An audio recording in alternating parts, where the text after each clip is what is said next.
nous avons conçu ce site internet pour l'amour du Père, d'abord comme un recueil moderne des psaumes avec vidéos et commentaires par des personnalités à l'engagement emblématique. Ensuite, comme le psautier des moines et de tous les croyants qui prient tous les jours avec les psaumes la liturgie des heures. Mais aussi comme un vitrail vivant, réflexion de l'amour du Père pour un cœur à cœur avec lui, Dieu, Abba Père, Créateur et Sauveur.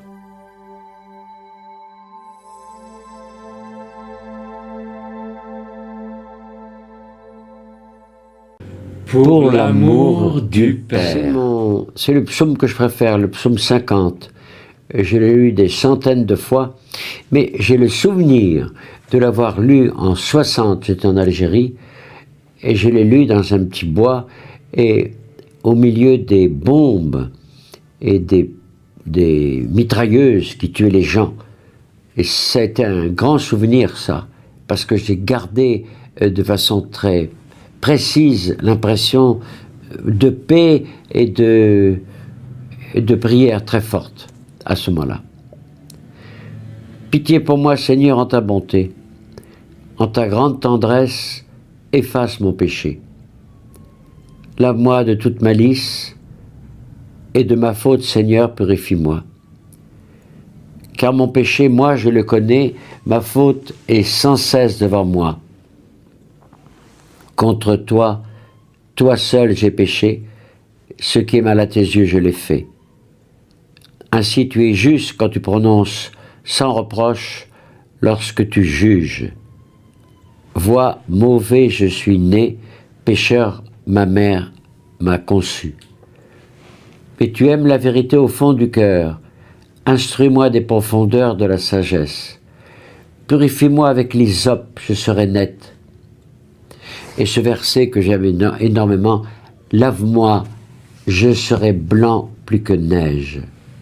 Rends-moi le son de la joie et de la fête, et qu'ils dansent les os que tu broyas. Détourne ta face de mes fautes. Efface de moi toute malice. Ce passage aussi magnifique. Ô Dieu, crée pour moi un cœur pur, restaure en moi poitrine un esprit ferme. Ne repousse jamais loin de ta face, ne retire pas de moi ton Esprit Saint. Rends-moi la joie de ton salut. Assure en moi un esprit magnanime. Aux pécheurs, j'enseignerai tes voies. À toi se rendront les égarés. Affranchis-moi du sang, Dieu mon Sauveur, et ma langue acclamera ta justice. Seigneur, ouvre mes lèvres, et ma bouche publiera ta louange. Tu ne prendrais aucun sacrifice, aucun plaisir au sacrifice. Si j'offre un holocauste, tu n'en veux pas. Mon sacrifice, c'est un esprit brisé, d'un cœur brisé et broyé, tu n'as point de mépris. Veuille accorder à Sion le bonheur et rebâtir Jérusalem en ses murailles. Tu te plairas au juste sacrifice, holocauste et totale oblation.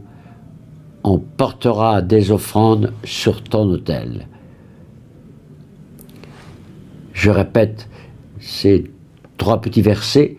Lave-moi, je serai blanc plus que neige.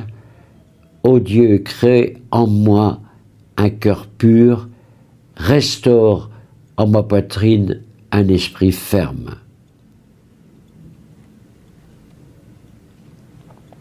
Je choisis les psaumes en fonction de mon état, du moment, des profondis, etc. Toutes sortes de psaumes selon mon moment. Quand il y a des périodes de vide ou des périodes difficiles, de manque de foi ou de foi qui se cherche, je prends des psaumes sur la foi. Je lis au hasard. J'aime bien. Mais j'aime particulièrement ce psaume 50.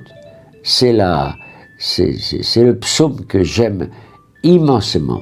immensément pour ce qu'il est, pour ce qu'il dit. Quand j'ai acheté une ruine pour mes jeunes à Faucon, ils m'avaient demandé d'acheter une ruine, et j'ai acheté la ruine. Ils m'ont dit, nous la rebâtirons avec nos mains et avec de vraies pierres. C'est ce qu'ils ont fait, c'est ce que 250 jeunes du quartier ont fait. Et jeunes que je connaissais, que j'avais trouvés dans la rue, perdus, etc. Et j'avais dit, quand j'étais devant la ruine, j'avais dit, on fera une tour dans cette maison. C'est une maison d'un étage et qui était écroulée. Hein. On fera une tour. Et dans la tour, je mettrai des pigeons blancs. Et je me suis souvenu du psaume 50 que je travaillais, que je priais. Et quand la tour a été faite, on a mis des pigeons pans.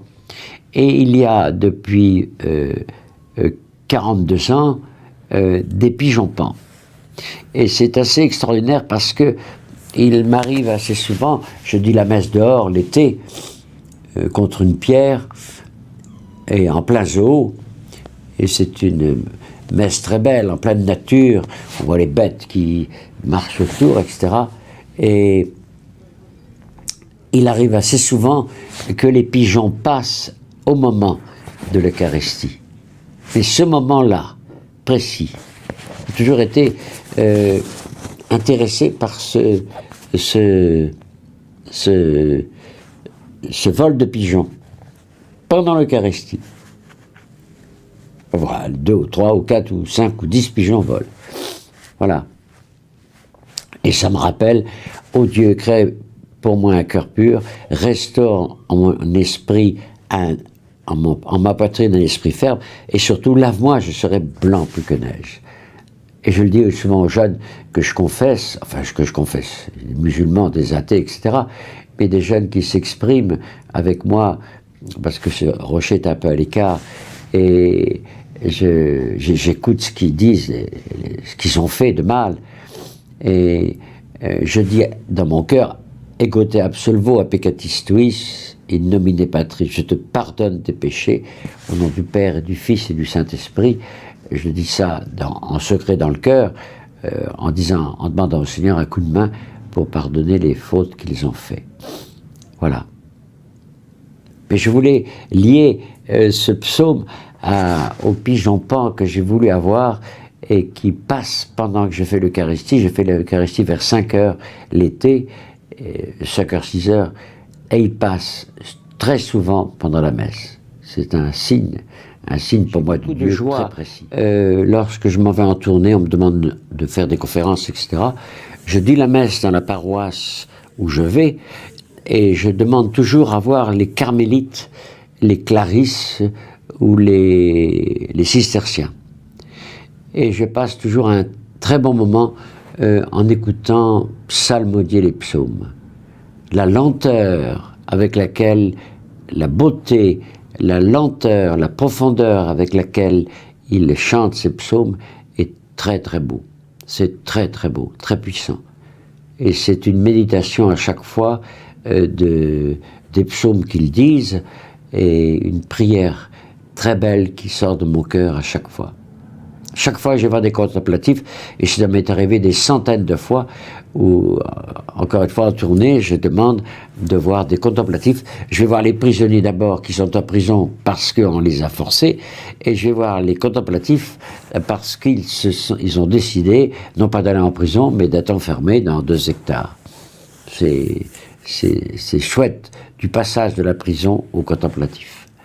Et d'écouter la prière des contemplatifs, qui est une très belle prière, et qui est une prière qui sauve le monde de façon continuelle.